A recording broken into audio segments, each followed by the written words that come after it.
नमस्कार, आपके साथ मैं हूं प्रीतीश श्रीवास्तव। स्वागत है आपका स्टेट बुलेटिन में। रुक करेंगे खबरों की ओर। आपको बता दें, मुख्यमंत्री नीतीश कुमार ने मोबाइल पशु चिकित्सा कॉल सेंटर के शिलापट का अनावरण कर उद्घाटन किया। इस अवसर पर मुख्यमंत्री ने 534 मोबाइल पशु चिकित्सा वाहनों को हरी झंडी दिखाकर रवाना किया। मोबाइल स्क्रीन को क्लिक कर मुख्यमंत्री ने बिहार पशुपालक ऐप और किसान पशुपालक ऐप का लोकार्पण किया। पशु और मत्स्य आपको बता दें, मत्स्य संसाधन विभाग की प्रधान सचिव डॉक्टर एन विजयलक्ष्मी ने मुख्यमंत्री को पौधा भेंट कर उनका अभिनंदन भी किया। मुख्यमंत्री ने इसके पूर्व मोबाइल पशु चिकित्सा इकाइयों का मुआयना कर इनमें उपलब्ध कराई गई सुविधाओं और पशुपालकों को प्रदान की गई जाने वाली सेवाओं के संबंध में अधिकारियों से जानकारी ली। इन सभी 534 मोबाइल पशु चिकित्सा वाहनों और मोबाइल पशु चिकित्सा कॉल सेंटर का उद्देश्य पशुपालकों के दरवाजे पर पशु चिकित्सा सुविधा उपलब्ध कराना है। पशुपालकों को अपने बीमार पशुओं को पशु चिकित्सालय तक लाने में होने वाली कठिनाइयों को देखते हुए राज्य ने सभी 534 प्रखंडों के लिए एक एक मोबाइल पशु चिकित्सा वाहन के परिचालन की व्यवस्था की गई है। मोबाइल पशु चिकित्सा इकाइयों के परिचालन से सुदूर इलाके में बीमार पशुओं को पशु चिकित्सालय तक लाने में होने वाली कठिनाइयों से पशुपालकों को राहत मिलेगी। बीमार पशुओं को पशु चिकित्सालय लाने में लगने वाले समय और व्यय की बचत होगी। इसके साथ ही आपको बता दें, अस्वस्थ पशुओं की त्वरित और गुणवत्तापूर्ण चिकित्सा संभव हो सकेगी।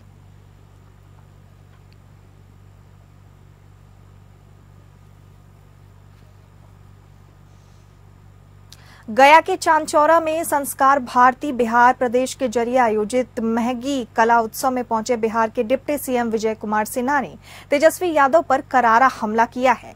उन्होंने पत्रकारों से एक सवाल के जवाब में तेजस्वी यादव को जंगल राज का युवराज बताया। साथ ही कहा कि राजद का मतलब समाज में उन्माद पैदा करना है। उन्होंने कहा कि आरजेडी का मतलब अराजकता, आरजेडी का मतलब कोर्ट ने कहा कि जंगल राज, आरजेडी का मतलब समाज में नरसंहार, हत्या, अपहरण का उद्योग चलाना।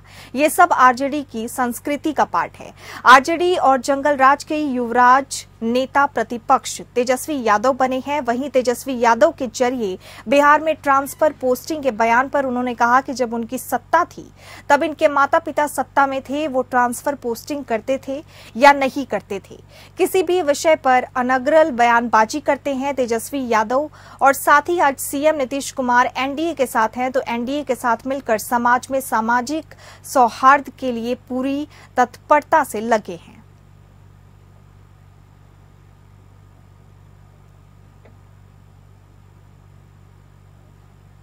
10 करोड़ की लागत से मां मुंडेश्वरी इको पार्क बनकर तैयार है। बिहार के मुख्यमंत्री नीतीश कुमार वन विभाग की भूमि पर एक मुंडेश्वरी पार्क बनाकर तैयार कर रहे हैं। उद्घाटन मुख्यमंत्री नीतीश कुमार करेंगे। 12 सितंबर को मुख्यमंत्री जिले के धार्मिक महत्व वाले वन विभाग कैमूर द्वारा बनाए गए पार्क का उद्घाटन करेंगे। जल्द ही मुख्यमंत्री द्वारा उद्घाटन के बाद पार्क को आम जन के लिए खोल दिया जाएगा। करीब 14 एकड़ में फैला पार्क का उद्घाटन करने के बाद इसके पार्क के ठीक ऊपर आपको बता दें, पवरा पहाड़ी पर जाकर देश की प्राचीन मंदिर में एक मां मुंडेश्वरी पूजा करेंगे। उसके बाद कैमूर जिला नुवाओं में कैनाल जलाशय का उद्घाटन भी करेंगे।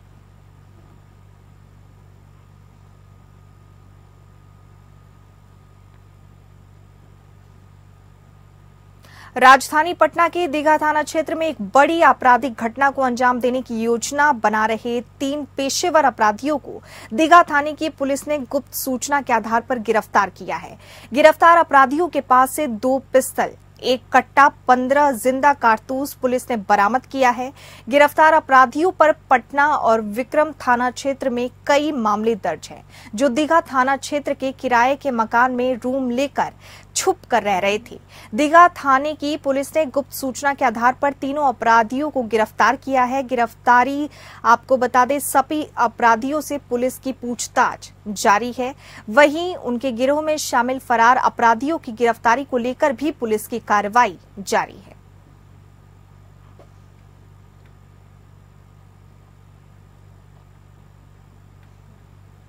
खबर झारखंड से है। आपको बता दें, सुदेश महतो ने प्रभात तारा मैदान में आयोजित झारखंड नव निर्माण संकल्प सभा में कहा कि हेमंत सरकार नहीं शिकारी बन गई है। उन्होंने कहा कि लोकतंत्र की मालिक जनता द्वारा चुनी हुई सरकार चुनाव से पहले मतदाताओं का शिकार करने के लिए सरकारी खजाने का चारा फेंक रही है। हजारों युवाओं बेरोजगारों का ये जुटान इस बात का गवाह है कि सरकार ने वादा खिलाफी के साथ उनके सपनों को कुचला है। नीति, नियत और विश्वसनीयता के पैमाने पर विफल इस सरकार को सत्ता से बेदखल करने का समय आया है।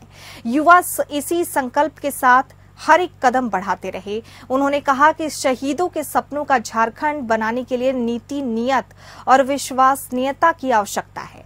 मौजूदा सरकार इन तीनों मापदंडों पर विफल रही। हमारे युवा सड़कों पर युवा रोजगार मांग रहे हैं।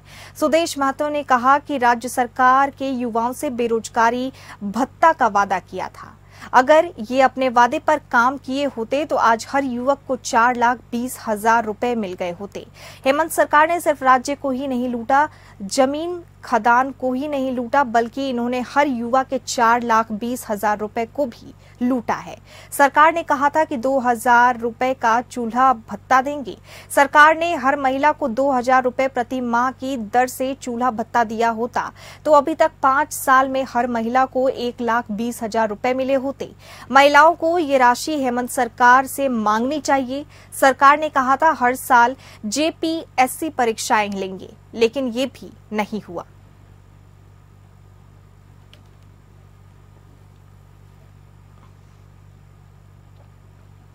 गढ़वा विधानसभा क्षेत्र के मेराल प्रखंड के लादाग में 36.5 करोड़ रुपए की लागत से अत्याधुनिक डिग्री कॉलेज का निर्माण किया जाएगा। गढ़वा विधायक सह झारखंड सरकार के पेयजल और स्वच्छता, पर्यटन, कला संस्कृति, खेलकूद और युवा कार्य विभाग मंत्री मिथिलेश कुमार ठाकुर ने विविधत आपको बता दें पूजा अर्चना कर नारियल फोड़कर कॉलेज भवन निर्माण कार्य का भूमि पूजन शिलान्यास भी किया। इस मौके पर मंत्री ने कहा कि पूर्व के जनप्रतिनिधियों ने जनता को सिर्फ वोट का मशीन समझा। गढ़वा की जनता ने किसी को 10 साल, किसी को 17 साल मौका दिया। उन्होंने अपने वोट के ठेकेदारों को मजबूत किया और खुद भी मजबूत बने रहे, लेकिन किसी ने विकास की नहीं सोची, जनता को अपने हाल पर छोड़ दिया। मेराल में इतना बड़ा डिग्री कॉलेज बनाने की बात तो किसी ने सपने में भी नहीं सोची होगी। मंत्री ने कहा कि यदि आपका प्यार और समर्थन इसी तरह मिलता रहा तो मेराल प्रखंड जिला मुख्यालय से किसी भी मायने में कम नहीं रहेगा। ये कॉलेज मेराल प्रखंड के विद्यार्थियों के लिए शिक्षा में मील का पत्थर साबित होगा। अब यहाँ के छात्र छात्राओं को उच्च शिक्षा के लिए कहीं बाहर जाने की जरूरत नहीं पड़ेगी। इसमें साइंस, आर्ट्स और कॉमर्स तीनों स्ट्रीम की पढ़ाई होगी।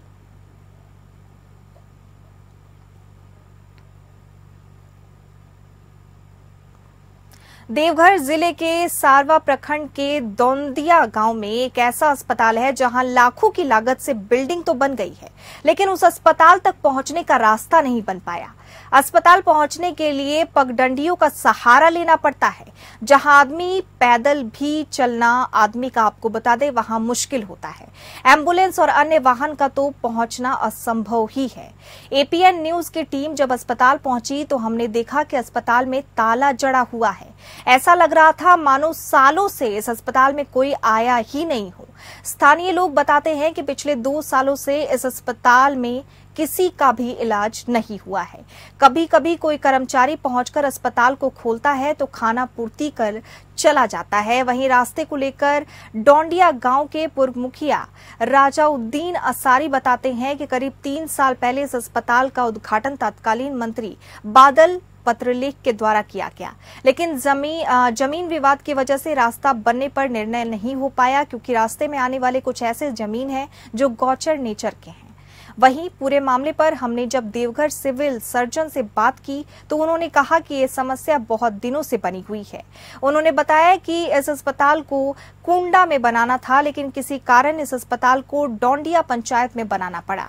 उन्होंने कहा जब ये अस्पताल बन रहा था उसी समय इंजीनियर की लापरवाही की वजह से पथ का निर्माण नहीं हो पाया और आज तक समस्या बनी हुई है। बता दें कि यह प्राथमिक स्वास्थ्य केंद्र राज्य के पूर्व मंत्री सह विधायक बादल पत्रलेख के विधानसभा क्षेत्र जरमुंडी में आता है।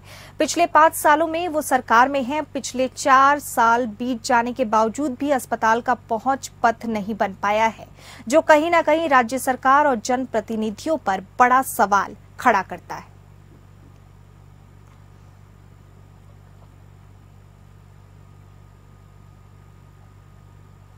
बोकारो जिला के चतरोचट्टी थाना क्षेत्र के बड़की सीधाबारा पंचायत अंतर्गत मोरपा गांव में पति के साथ एक विवाद के बाद एक पत्नी ने अपने 4 बच्चों के साथ कुएं में कूद गई। आपको बता दें, घटना में तीनों बच्चों की मौत हो गई, जबकि मां और एक बड़ी बेटी को ग्रामीणों ने बचा लिया। पुलिस ने तीनों बच्चों के शव का पोस्टमार्टम करवाकर परिजनों को सौंप दिया। इस संबंध में चतरोचट्टी थाना प्रभारी दीपक कुमार राणा ने बताया कि घटना की जांच की जा रही है और उचित कार्रवाई की जाएगी। सीधाबारा पंचायत के मुखिया रीतलाल महतो ने बताया कि शनिवार की रात को पति पत्नी के बीच विवाद के बाद कलावती अपने बच्चों के साथ कुएं में कूद गई।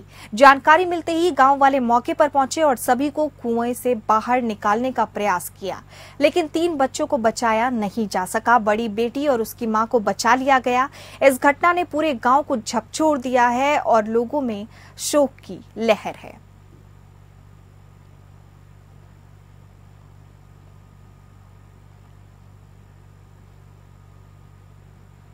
छोटा Nagpur iron and steel manufacturers and traders association ने बोकारो स्टील प्रबंधन के खिलाफ धरना देना शुरू किया है। मामला ई ऑक्शन के, आपको बता दें, माध्यम से सेकेंडरी प्रोजेक्ट के खरीद बिक्री का है।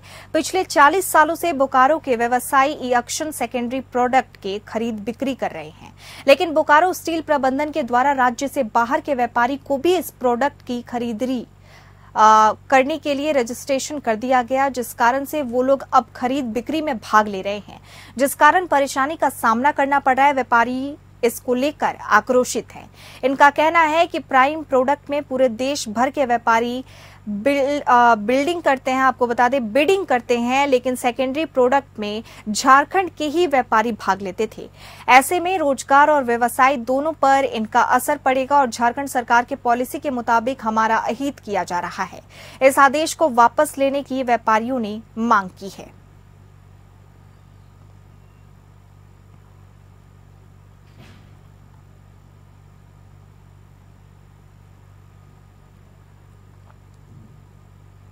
आगामी विधानसभा को देखते हुए भारतीय जनता पार्टी ने अपने तैयारियों को तेज कर दिया है। इसी को लेकर बिहार के नगर विकास मंत्री नितिन नवीन और औरंगाबाद के पूर्व सांसद सुशील सिंह बोकारो में जिला पदाधिकारी, विधानसभा प्रभारी सहित अन्य पदाधिकारियों के साथ बोकारो सर्किट हाउस में बैठक कर आगामी विधानसभा चुनाव की तैयारी को लेकर सभी से जानकारी ली। इस दौरान दोनों ही नेताओं ने कई दिशा निर्देश दिया। दोनों ही नेताओं ने कहा कि विधानसभा चुनाव के मद्देनजर हम लोग यहां कलेक्टर प्रभारी और सह प्रभारी के रूप में आए हैं। हमें उम्मीद है कि राज्य में एक ईमानदार और स्थिर सरकार भाजपा की बनेगी। नेताओं ने कहा कि डबल इंजन की सरकार बनने से राज्य में विकास होगा और हम चाहते हैं कि झारखंड देश का सबसे समृद्ध और विकसित राज्य बने। का खबर छत्तीसगढ़ से। मुख्यमंत्री विष्णुदेव साय ने रायगढ़ जिले के गढ़ उमरिया में शासकीय प्रयास आवासीय विद्यालय का विविधत शुभारंभ करते हुए विद्यार्थियों को आह्वान किया। उन्होंने कहा कि जीवन में सफलता के लिए बड़े सपने देखें और उसको साकार करने के लिए पूरे मनोयोग से जुट जाएं। मुख्यमंत्री ने इस मौके पर सभी को गणेश चतुर्थी की शुभकामनाएं दी। उन्होंने कहा कि रायगढ़ जिले का ये प्रयास आवासीय विद्यालय शिक्षा के क्षेत्र में मिसाल कायम करेगा। इस मौके पर कृषि मंत्री और रायगढ़ जिले के प्रभारी मंत्री रामविचार नेताम, वित्त मंत्री ओपी चौधरी, राज्यसभा सांसद देवेंद्र प्रताप सिंह, लोकसभा सांसद राधे श्याम राठिया, अन्य जनप्रतिनिधि उपस्थित थे। मुख्यमंत्री ने आगे कहा कि शिक्षा के बिना जीवन अधूरा है। छत्तीसगढ़ में विद्यार्थियों को बेहतर शिक्षा मिले और वो आगे बढ़े, इसको लेकर हमारी सरकार लगातार प्रयास कर रही है। मथुरा की सांसद प्रसिद्ध अभिनेत्री पद्मश्री हेमा मालिनी आपको बता दें छत्तीसगढ़ के दौरे पर पहुंची। इस दौरान उन्होंने सीएम विष्णुदेव साय की जमकर तारीफ की। उन्होंने शुभकामनाएं देते हुए कहा कि मुख्यमंत्री विष्णुदेव साय के नेतृत्व में नंबर 1 राज्य बने छत्तीसगढ़। उन्होंने मुख्यमंत्री विष्णुदेव साय की तारीफ करते हुए कहा कि छत्तीसगढ़ साय के नेतृत्व में बहुत आगे बढ़ेगा। हेमा जी ने कहा कि हमारे देश के प्रधानमंत्री नरेंद्र मोदी का संकल्प है कि डबल इंजन की सरकार में छत्तीसगढ़ के विकास के लिए नहीं होगी कभी फंड की कमी। आपको बता दें फंड की कमी जो है विकास के लिए कभी नहीं होगी, ऐसा हेमा मालिनी ने कहा।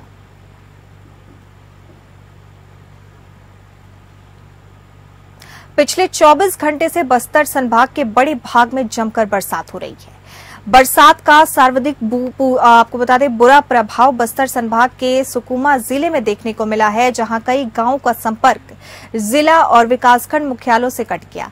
नेशनल हाईवे 30 समेत कई प्रमुख मार्गों के पुल पुलिया के ऊपर से बाढ़ का पानी बह रहा है। इस वजह से यात्री बसें और अन्य वाहन जगह जगह फंसे हुए हैं। 2 दर्जन से ज्यादा कच्चे मकान ढह गए हैं। वहीं नारायणपुर और कांकेर जिलों में भी बीती रात से लगातार झमाझम बारिश हो रही है। बंगाल की खाड़ी में बने सिस्टम के ऊपर प्रभाव से बस्तर संभाग में फिर से तेज बारिश का दौर लौट आया है।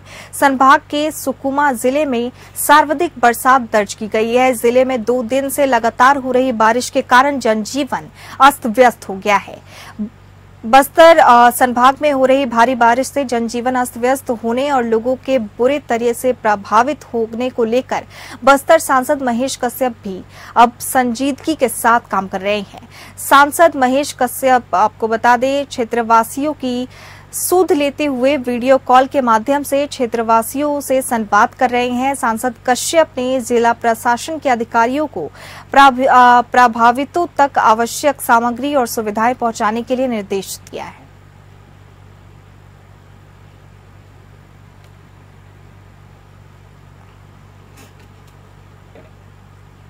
टीकमगढ़ नगर पालिका अध्यक्ष अब्दुल गफ्फार ने पार्षदों के साथ नगर के विभिन्न स्थानों का निरीक्षण किया।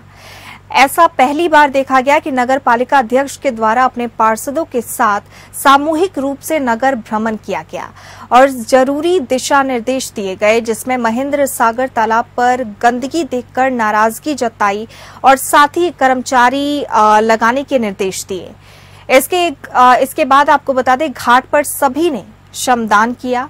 वहीं शाने पार्क में अमर शहीद मदन यादव की प्रतिमा की स्थापना जल्द से जल्द कराए जाने की बात कही। एसी कटरा बाजार में नाले निर्माण कार्य की भी बात की गई। साथ ही गल्ला मंडी में आगामी त्योहार में जो आकर्षक झाड़ियों की सजावट होती है और त्योहार बनाया जाता है, जिसके चलते साफ सफाई के निर्देश दिए। साथ ही चल रहे गणेश उत्सव में विशेष साफ सफाई के निर्देश दिए।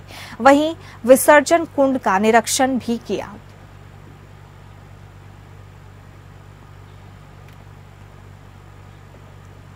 जबलपुर जिला चिकित्सालय विक्टोरिया के आईसीयू का ऐसे 3 महीने से बंद होने के कारण आपको बता दें मरीजों को परेशानियों का सामना करना पड़ रहा है। बीती रात कांग्रेस कार्यकर्ताओं ने जिला चिकित्सालय आईसीयू पहुंचकर मरीजों की परेशानियों को सुना। कांग्रेस जिला अध्यक्ष सौरभ शर्मा ने बताया कि पिछले 3 महीने से आईसीयू के एयर कंडीशनर बंद पड़े हैं। मरीज को परिजन खुद ही घर से पंखा लेकर आ रहे हैं और आपको बता दें उन्हें पंखा हौंक रहे हैं, अपने मरीज की देखभाल कर रहे हैं। कांग्रेस कार्यकर्ता ने रात में ही कलेक्टर को फोन लगाकर जिला चिकित्सालय की बदहाली बताई। जिला कलेक्ट्रेट ने जिला चिकित्सालय प्रबंधन से आईसीयू वार्ड में शीघ्र ही एसी लगाने की व्यवस्था करने को कहा। सीएमएचओ ने बताया कि कुछ दिनों से आईसीयू का एसी काम नहीं कर रहा है और जो नए एसी लगाए गए हैं हाल ही में बड़ा होने की वजह से नए एसी लोड नहीं ले पा रहे हैं और जल्द ही मैकेनिक को बुलाकर एसी को सुधारा जाएगा।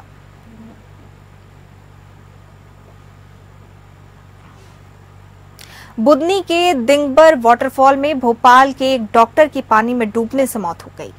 पीपल्स अस्पताल। आपको बता दें, पीपल्स अस्पताल भोपाल के डॉक्टर अश्विन कृष्णन अय्यर अपने साथी डॉक्टरों के साथ भोपाल के दिगंबर झरने पर पिकनिक मनाने आए थे, जहां नहाते समय डॉक्टर अश्विन कृष्णन अय्यर पानी में डूब गए, जिसकी तलाश पुलिस और एसडीआरएफ की टीम द्वारा की जा रही है।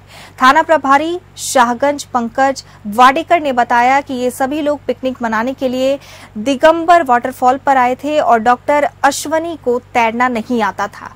उसके बाद भी वो कुंड में नहाने के लिए चले गए और डूब गए। उनके साथियों की सूचना पर तत्काल थाना प्रभारी पंकज वाडेकर थाना पुलिस और एसडीआरएफ की टीम को लेकर दिगंबर वाटर पार्क पहुंच गए। खास बात यह है कि पिछले 2 साल के अंतराल में इस वाटरफॉल पर लगभग 1 दर्जन व्यक्तियों की डूबने से मौत हो गई है।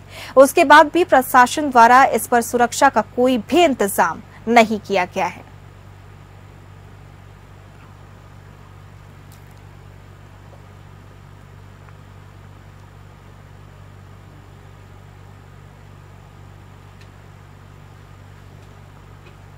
और इसी के साथ स्टेट बुलेटिन में फिलहाल इतना ही। नमस्कार।